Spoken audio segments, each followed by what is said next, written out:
fiscal year 2013 and be part of that budget.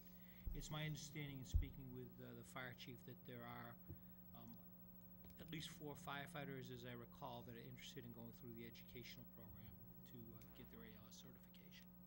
So everything is in place? I take it he's controlling that associated with cost. Yeah, we haven't done Can't anything do it yet. all. Nothing yet. Just a Greg, heads up. the only question that comes up as a little bit of a surprise here, maybe it just needs some clarification, is the affiliation with Lawrence Memorial Hospital. Has it changed from Webster? Where do No, we? I don't No, think they had there's their no change. affiliation with Winchester. There's no We changes. transport to Winchester, but they had it, I'm not. Oh, The okay. affiliation for BLS was exactly the same. Right. Exactly the same, so Exactly it the doesn't same. matter. It doesn't change what we're transporting. Correct, That and the affiliation was exactly the same under the BLS program. Great. It is good, good Moving news. right along. On the matter of surplus land parcels, the board had authorized the selling of 7 parcels. 6 of those tax title properties were sold, resulting in net revenues to the town of $7,290. There was one bidder who did not complete the purchase, and that bidder forfeited his deposit. The next step is getting together and reviewing the upwards of 50 additional parcels that have been identified by the Community Planning Commission and report a recommendation back to you, and I'll be working with Mr. O'Leary on that issue. Oh, okay. That was my He's the question. contact member for the Who's going board. to review it? Okay. Mr. O'Leary. So Stephen, I'll be in touch with you about some dates. I attended that auction. Did you get caught up in the fever? No, I didn't get caught Not up. raising his hand. 5 of these. You weren't parcels that- successful, I see. There was only one bidder per parcel. That's all right, that's Well, good. That's what we wanted. That's what we want to do, good get them deal. back on the tax rolls. Yeah. And it's been a long time coming, and again, I want to applaud the worked. board members for finally moving this along. It's been a long time coming. Has been. Number 3 is just an update on the digitizing of the town's filing system. You'll recall town meeting had approved $14,000 for a needs study. And we did solicit a proposal several months ago for that needs study. The amount came in well above the available funds. I've since restructured the proposal and identified what our key initiatives are. And really the key initiatives are document management.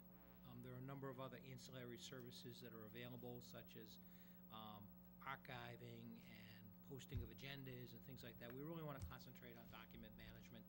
And I'm expecting that we will receive a more reasonable proposal by the end of the week. So again, the goal of all of this is to put in place the steps, to have that proposal ready to be addressed as part of our capital plan for June town meeting. And that's what we're trying to do, is get that ready to go. Any questions on that? And then the final update I had was on the Andover intermunicipal agreement. We have submitted our final comments to the town of Andover and waiting to hear back at this point on the fate of the intermunicipal agreement. The agreement has also been submitted to our legal counsel for review. Assuming Andover is okay with the requested changes, and those changes involve how we would be treated in the future if Andover adopts a tiered rate structure, I see no reason why we can't vote on the agreement at the next meeting. Does the DEP get involved with that at all? Who? The DEP? No, no. The agreement is subject to all DEP rules and regulations and everything that has been put in place. We're very Okay, careful there's to make no- sure that we, There's no permitting involved. no, we've been very careful in our discussions to So make we're sure. still grandfathered under that doesn't go The away as a intermunicipal, result the of- intermunicipal agreement is legislation, and it's done. The only concern that we, Wasn't limited to the Right. 1.5. the only concern that we had when we met with Andover is Andover has a single rate structure. They're contemplating a tiered rate structure in the future. Andover said that we would be treated as one of their major water users. What we want to do is we want to be identified as a major residential user. Right. And that's the language that we put forth, is simply the word residential in there, and that was made in our negotiation session that we had with them back in December. We're awaiting word back on that. Assuming they agree, we'll get it That before was you the at the only next thing meeting. we had left. That was it. Okay, good.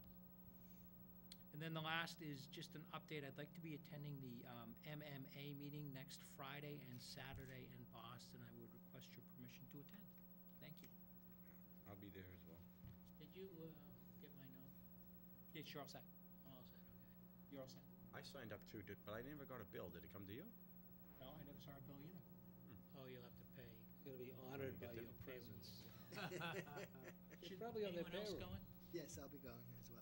In the future, if anyone does want to go, just forward to me the request, and what we'll do is we'll put it on, and you won't have to pay.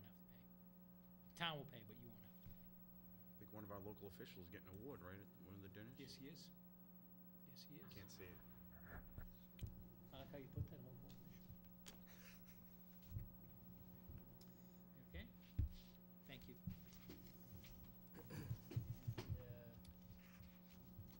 Oh, just, there was one additional item that I did not have listed in my report, was an update on the snow and ice, and if you flip to the last Yeah, I was gonna ask you, page. that one.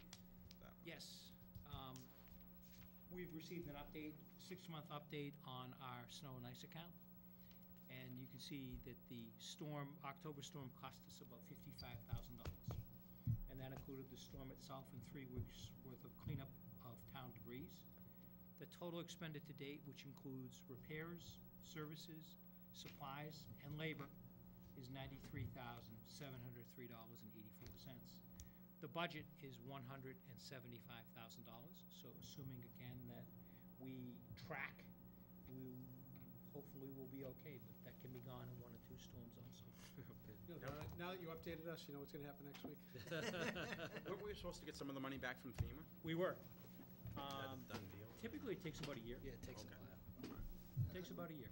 So I didn't catch your numbers there. You said 55? 120, Middlesex. we budget $175,000 for snow and ice removal. Yeah, no, but 93, what's that? Oh, 93,703, It's in your packet. expended year to date. About 225. That's fine. We do a reserve of 250. So what we do is we budget 125, and we hold aside in unexpended levy capacity $250,000. Which we increased the past year, and in the 213 budget. I just thought our base was 2.25, but whatever it is. It used to be that our total was 300, which was the sum of 125 and 175. But as the chairman indicated, we've increased it. All that really means in simple language is we can end this fiscal year with a $250,000 deficit in the snow and ice account and be able to handle that within our appropriations. And we knock on wood that we don't need to spend that money. Well, we've actually been lucky so far. Yeah. We got a few more weeks to go. Oh, We do. but much better than Keep your last year. fingers crossed. Okay, last year. Very good, I'm glad that, I'm saving heat. so have we submitted the FEMA stuff? We absolutely have submitted the FEMA stuff, and we're waiting to hear back from them in terms of what we will be entitled to for eligible reimbursable expenses. Mr. Chairman and board members, the only other item that I have is the board had made reference to a settlement agreement with Teamsters Local 25, which concluded a prohibited practice charge filed on the town going to a new health insurance plan on August 1st. And I've prepared a motion, which is in your packet this evening. It's labeled as number 9, and I would ask that the board consider that this evening as part of my report. Thank you. Is it in here? Yes, it is. And it will say new motion. Number 9.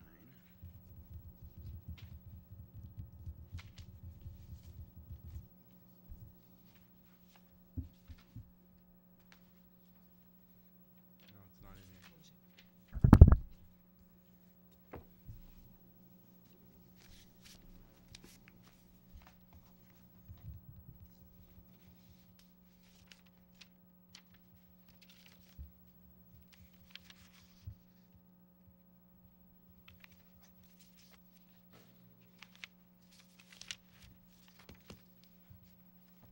So it isn't in there.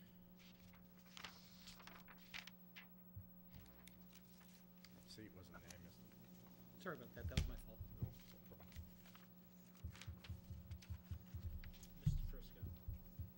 Mr. Chairman, I move the board approve a settlement agreement with Teamsters Local 25 to conclude a prohibited practice charge filed with the Massachusetts Division of Labor Relations on the matter of changing to a new health insurance plan for police patrol officers and sergeants.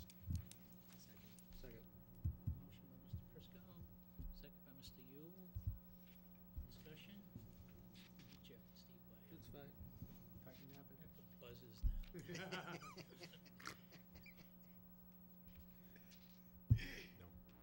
Hearing none, all in favor? Aye.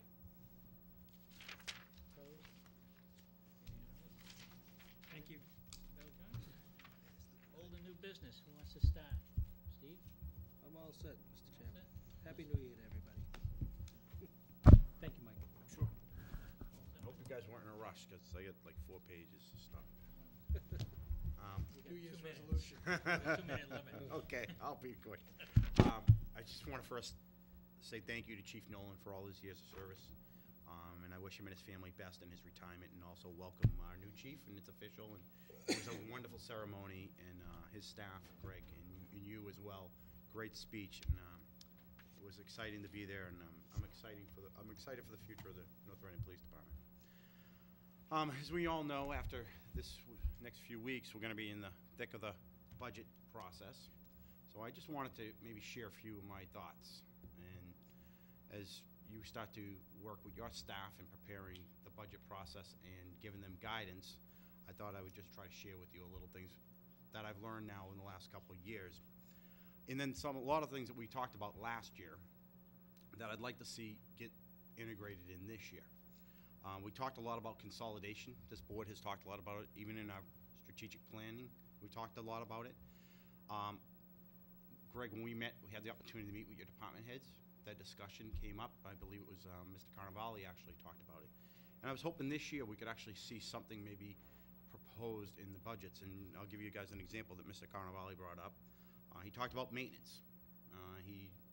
He's just curious why we have a maintenance person for the fire and police department. We have a maintenance person for the DPW, and that maybe there's some synergies there where we can maybe pull those together and actually improve the service and maybe reduce cost. I'd like to see that. One of the big things that came up in the discussion was IT, and we continue to talk about IT even as a board. And this, I think, is the year we need to address IT. I know we're short funds and things, but we gotta find the funds. We gotta find a way to make this work. And I think by some creativity, some consolidation within some of these departments, we can try to create some of this money, because we've gotta face it. Gene is overwhelmed. And in that meeting when I had with the department heads, everybody in that room said, no offense to Gene, but he cannot answer the demands that we have. And we need additional funds to give us the resources we need to continue to do our job better. And I think they're right. I think this is a really important thing that has to be addressed in this year's budgets. So I know they get challenged. They said they were going to work together to come to you, Greg, and challenge you for the money as well. And they want to ask this board to please be considerate to the IT demands here. And one of the big requests they talked about was, why can't we try to work with our school department? They have IT up there. They have a separate resource that does IT, and maybe we could pool that service together and work with them. I just do think, I would like to see it addressed if we can. Let's see, payroll. We talked about it for a long time. I know Steve last year, this year, a year ago, coming up this month, we talked about payroll and about getting ourselves to an efficient process of doing biweekly payroll, doing direct deposits, getting away from doing manual checks. We got to get into the 21st century. This is a great year to do it. We got to say, you don't have that many resources, Greg, and we've talked about it. At least the sense I got from this board last year was we had a consensus to go to a biweekly payroll and make some efficiencies, especially now that we have the system that we have in place. We should be able to do this effectively and easily. And I know Elizabeth, she has the background to do this. I mean, that's why we hired her, right? So, That's a good opportunity. Again, we This is need someone who's knowledgeable on how to do it, how to implement it. and I think, by the way, I'm very much supportive of it, but I think there are some contractual bargaining issues associated with making that change, just so you be aware of that. okay, that's fine. Let's address it, though. Let's address it. This is something during the budgeting process we should at least explore it. In communication, we talked about the Code Red. I know it's been on your agenda. I know you've been busy, but I'd like to see us talk about it and how we're going to fund that this year, in the next year's budget, or if we can do it in this current year budget. I don't know, but I think it is important. It was great that all the chiefs showed up and all the public safety folks were here. We had great discussion. You sent us some information, which I thought was valuable. Chief Murphy's recommendation, I believe, was Code Red. And I would like to see us find a way, maybe even now, even on the current operating money, if there's a way. But I would like